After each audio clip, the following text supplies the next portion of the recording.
I'm Metal Matt, and I'm at the Toyota Pavilion at Concord for a very special moment. The pavilion's turning 50. It's amazing, this venue in the foothills of Concord. I've had many great moments, including my graduation from high school in 1983, and I produced CC Rock and hosted it in this facility for 10 years with lots of great bands like Bad Company, The Scorpions, Motley Crue.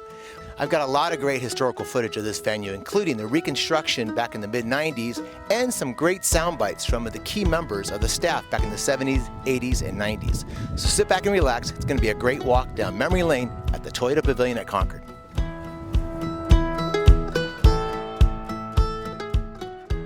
For the summer festival demonstrated the need for a larger, permanent performing arts facility in Concord. In 1973, a joint venture between the City of Concord and the Mount Diablo Unified School District was made. The city asked numerous architects to develop and present plans for the Concord Pavilion. Frank Gehry was selected to be the architect. And on May 16, 1975, the pavilion opened its doors for the first time for a benefit concert sponsored by the Concord Jazz Festival featuring Henry Mancini and Sarah Vaughan. Carl Jefferson was there, and he remembers it well. It was Sarah Vaughan was opening night with Henry Mancini. Oh, it was an exciting night, and I'm from Concord where the pavilion is and so forth. Everybody's proud of something good. John Toffoli Jr., Director of Leisure Services for the City of Concord, helped the funding and building of the pavilion and became the general manager. The Concord Pavilion was opened in 1975 as a place to enrich our lives and those of our children. And it certainly succeeded in that over the past 15 or 16 years.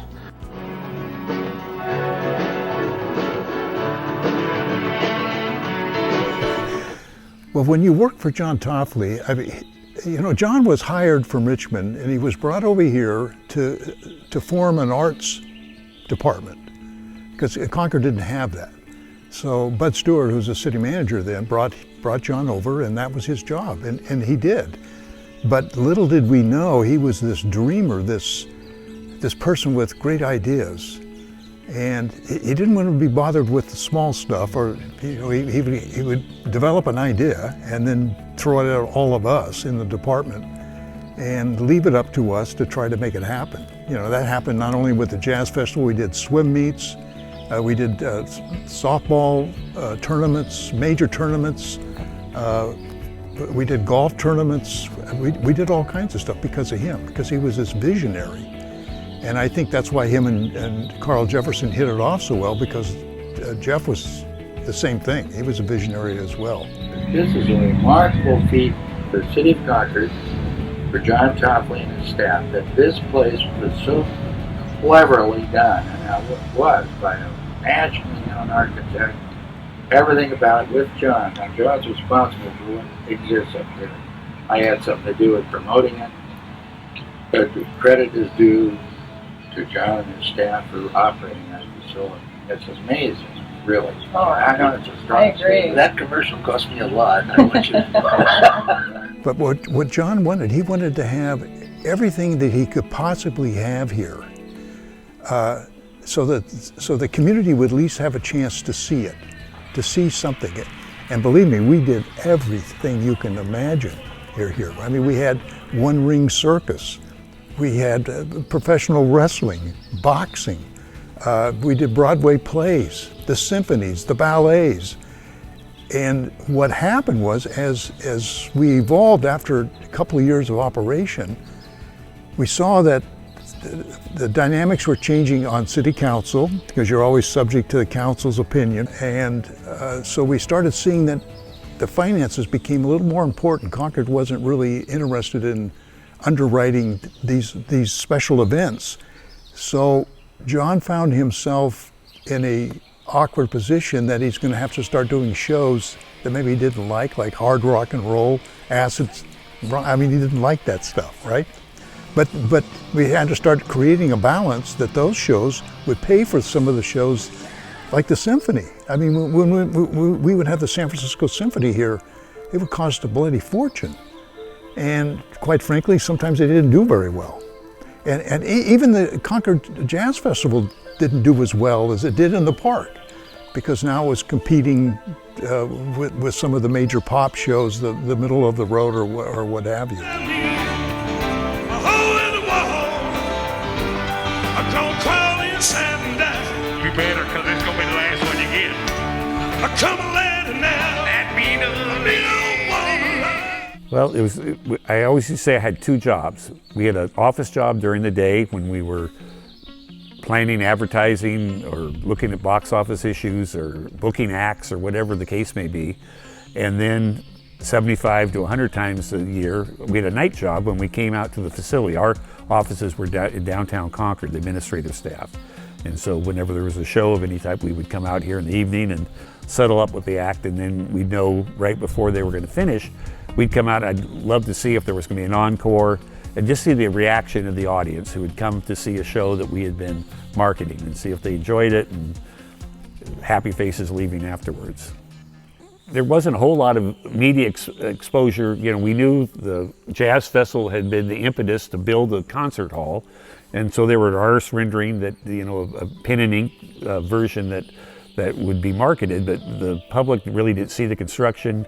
It was just up on Kirker Pass Road, and that was the road from Walnut Creek to get over to the East Contra Costa County.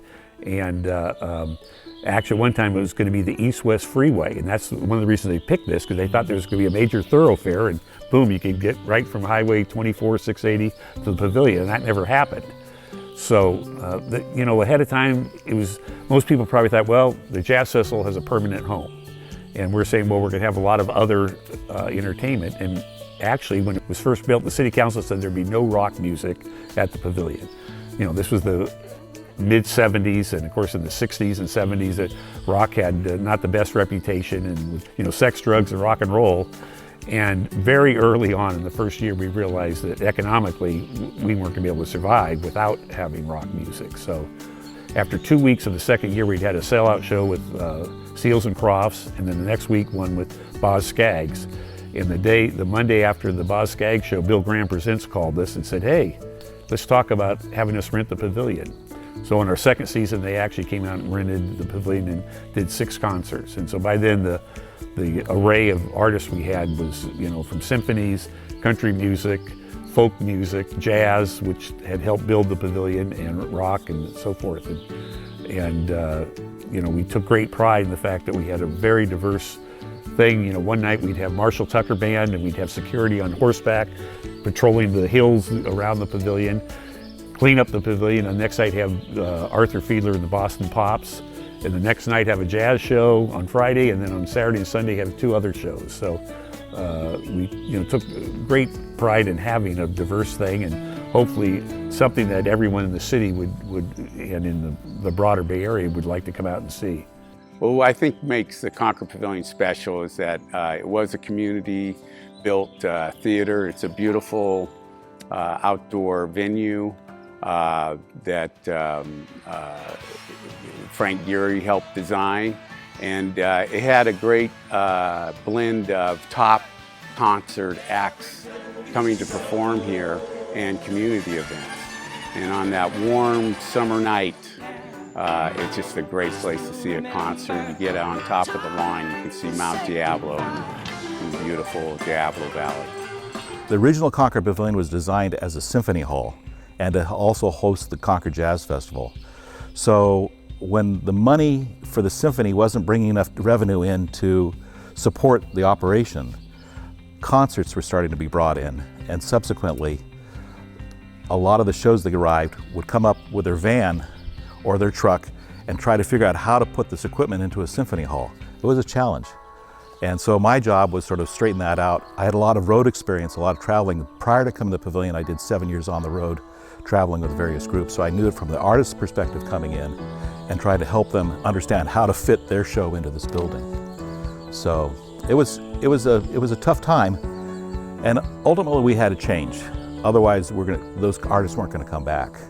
So that's what caused the expansion or the remodel of the building to occur.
It's really exciting, and I think the most important thing is that the pavilion didn't change that much. It's still intimate. It's still what it was the 21 years before.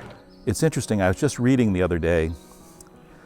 Live Nation's building in Michigan, I believe, a new amphitheater, $140 million to build an amphitheater. The original building here in '75 was $4.2 million, and we spent another $18 million to remodel. So for roughly $25 million, you have an amphitheater that's worth over $150 million. It's pretty good return on your investment in my book. And plus what it does for the wealth of the community and adds popular music. So it was fun to do the remodel. We did it without missing a season, which was impressive. And it was challenging. The first opening show was tough. We were doing the House of Blues tours with Joe Cocker as a trial run, just to see if all the bathroom toilets flushed and make sure people could get in the parking lot okay and such. And I had called the manager about 2 weeks before and said, we're not going to make it. And 11 days before the first show, there was no concrete in the lower bowl here. None of even the seats were in. I mean, they were still pouring concrete. And the day we opened up the show to come in, they were still bolting chairs on when the audience was coming into the venue. And so later on, I was talking to the tour manager, and she said, well, you can't cancel the show because my family lives in that town. I'm down in LA at the House of Blues, but we're doing this tour. You can't cancel because I come from Concord. And I said, oh, well, I think we may have to. She said, we're okay, just put us up in the Holiday Inn down the street for dressing rooms. If we don't have dressing rooms, and we can do the show. So we did the show, and then a year later they came back, and I saw the woman again, and she said, you know what's an interesting story is that my sister came to the show, and she met the guy who was installing the seats. Now they're married. I went, wow, amazing what happens at the pavilion, A lot of friendships and a lot of great times. And I think that's probably the best thing about the pavilion is that the friendships and the audiences, the staff was fantastic. A lot of close friendships came about, a lot of marriages came about. Now the kids are working here. It's quite an honor for Concord to have a building like this.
There were some artists that really liked coming back here. I think James Taylor was one, where they just enjoyed the vibe of the facility. Again, being that outdoor amphitheater.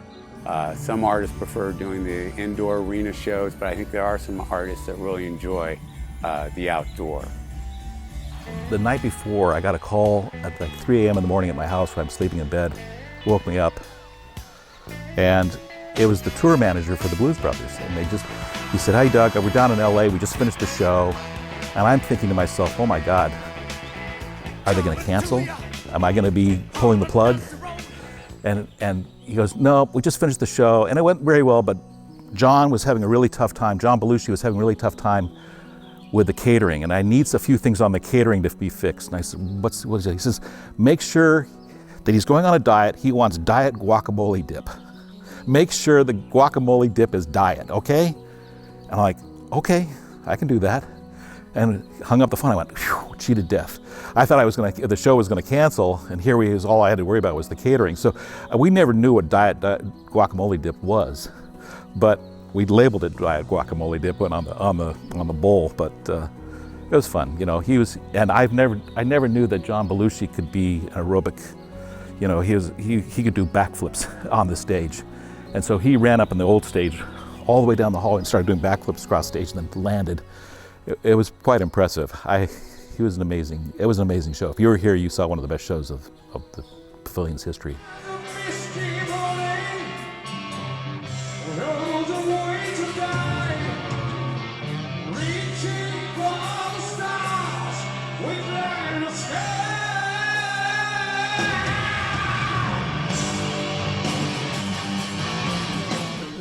John saw the need. Once again, his vision, he saw that the arts was not going to be able to be supported in this facility, and we were going to have to take this other direction into the middle of the road music, rock and roll music. So he had to find some way to create a mechanism that would support the arts. So a nonprofit organization that he worked with, Scott Belding was the executive director, and it was their job to keep the arts alive so they wouldn't get lost. So the original concept was to keep the arts alive, and they did that. I mean, they provided volunteers, they had fundraisers, they had grants, and even at one time when we lost a concession contract, the Pavilion Associates actually ran the concessions here to carry it along until we got somebody else. So they were really a great tool to help us.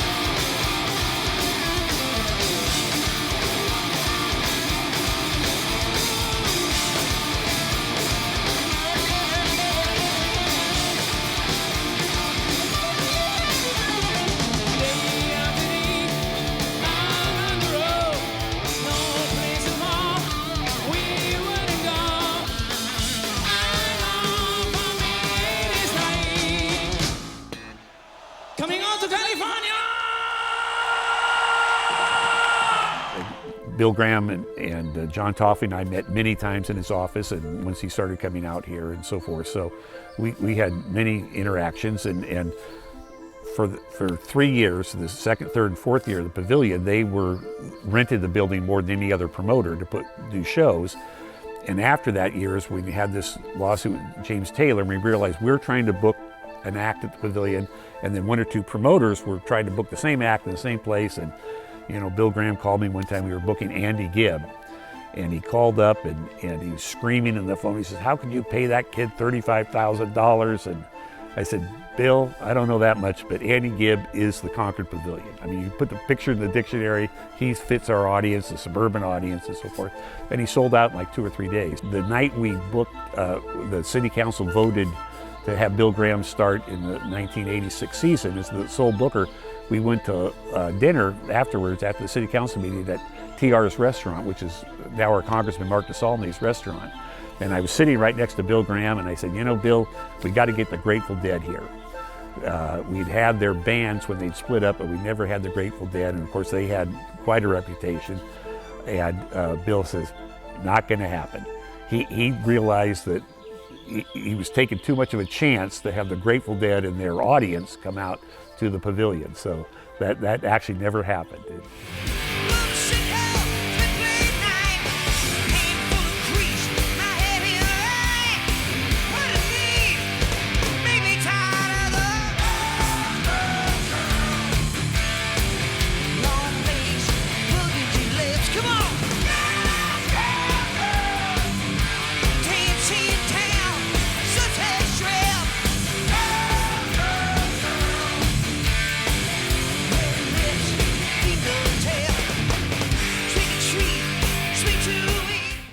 On the night that Huey Lewis was playing here, we were sitting up in the conference room.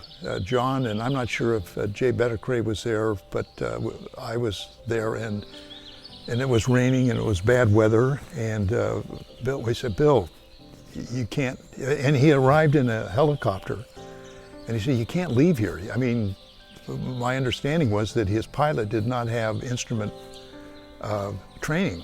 So the low ceiling, you can't fly home. He lived in Marin. And he said, no, I trust. His pilot's name was Killer. So he said, no, I trust Killer. I mean, I know he can get me home safe. So we said, no, we'll get you a limo, we'll drive you home. Well, you know what happened.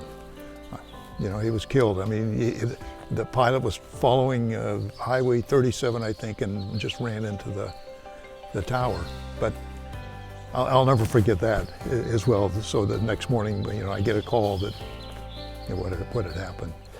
Suckers walk, money talks, but it can't touch my free-like box. Oh, baby. That's right. Oh, yeah.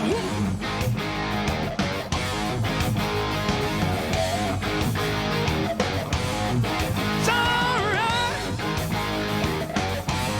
You're ever.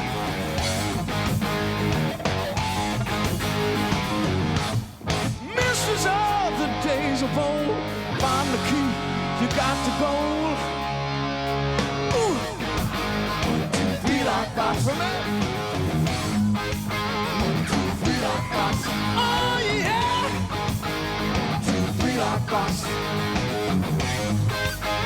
2, 3, like box. One thing we found is that we were the summer home of the San Francisco Symphony before Davies Hall was built for about 3 or 4 years. And they'd call up and say, hey, we booked Montserrat Caballé, who was the most famous soprano in the world at the time. And I'm thinking, who's going to come out to Concord to watch that? And sometimes no one did. And John Toffley's analogy was that you look through a telescope and you look at the small end and it goes out to the big thing and you see the stars. And he says, you know, people in Concord look through the small end of the telescope, they look out and there's San Francisco. And you're going to go in there for dinner, to go to a concert, go to a Giants game, 49ers game. People in San Francisco look through the big end of the telescope and they look out and here's Concord at the small end. And you have to go across the bridge. Can you go across the Bay Bridge? Can you drive all the way out to Concord? So we realized that a lot of acts that were big box office acts weren't going to play in Concord. And conversely, some things that wouldn't work in San Francisco would be a smash in Concord. So.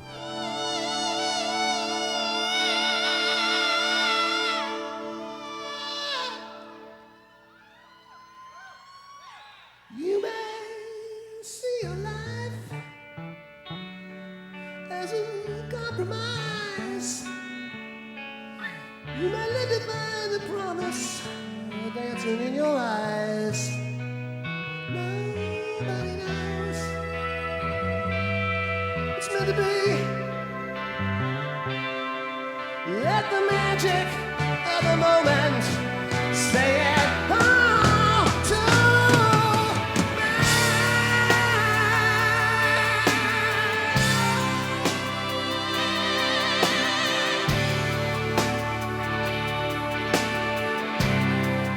There's still sometimes you come in here and it rumbles around a little bit. You can still hear the guitar solo from last week's concert floating around inside of here. But it's for an amphitheater, it's fantastic, and it's a model amphitheater for the country. It's quite an honor for Concord to have a building like this. There's a lot of cities that would die to have a pavilion in their city with the attention that it brings to the community.